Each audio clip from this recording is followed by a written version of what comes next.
অভিষেক বিশ্বকাপে Cape Verde যে গল্প লিখেছিল সেটি শেষ হলো বীরের মতো লড়াই করেই। তবে শেষ পর্যন্ত বর্তমান বিশ্ব চ্যাম্পিয়ন আর্জেন্টিনার অভিজ্ঞতার কাছেই থামতে হলো আফ্রিকার ছোট দেশটিতে।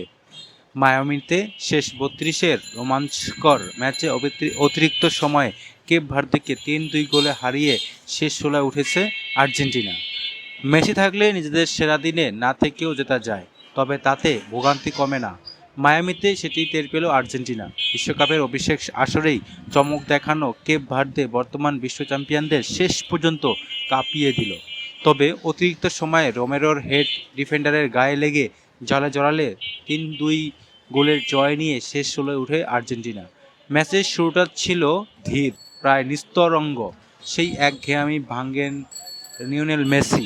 ২৮ মিনিটে লিসান্দ্রো মার্টিনেজের লম্বা পাস দারুণভাবে নিয়ন্ত্রণে নিয়ে কাছের পোস্টে নিখুঁত শটে গোল করেন আর্জেন্টিনা অধিনায়ক। চলতি বিশ্বকাপে এটি তার ৭ম গোল, বিশ্বকাপ ক্যারিয়ারে ২০তম। প্রথমার্ধে পিছিয়ে পড়লেও কেপ ভার্দে ভেঙে পড়েনি, বরং দ্বিতীয়ার্ধে আরও সাহসী হয়ে ওঠে তারা। ৫৯ মিনিটে রায়ান মেন্দেসের পাস থেকে দুয়ার্তে কাছের পোস্টে শট নিয়ে এমিলিয়ানো মার্তিনেজকে পরাস্ত করেন। স্কোর হয় ১-১। এরপর আর্জেন্টিনা চাপ বাড়ালেও গোলরক্ষক ভুজিনিয়া বারবার কেপ ভার্দেকে বাঁচিয়ে রাখেন। মেসির কাছ থেকে গোল প্রায় নিশ্চিত মনে হওয়া শটেও আটকে দেন তিনি।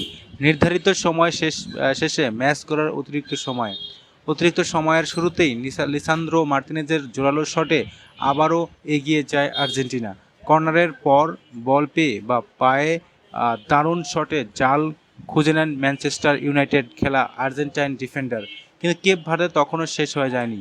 অতিরিক্ত সময়ের প্রথমার্ধের শেষ দিকে সিডনি লোপেস বা বক্সের বাইরে থেকে অসাধারণ বাঁকানো শট বলে পাঠান জালের উপরের কোণায়। এমিলিয়ানো মার্টিনেজের কিছুই করার ছিল না। গোলটি এই বিশ্বকাপের অন্যতম সুন্দর গোল বললেও বাড়িয়ে বলা হবে না। পেনাল্টি শুটআউটের সংখ্যা যখন বাড়ছিল, তখন আবারও মেসির কর্নার থেকে পথ খুঁজে নেয় আর্জেন্টিনা। ১১১ মিনিটে তার ডেলিভারিতে রোমেরোর হেড ডিফেন্ডারের গায়ে লেগে জালে যায়। সেটি শেষ পর্যন্ত জয় এনে দেয় স্কোয়ানি দলকে।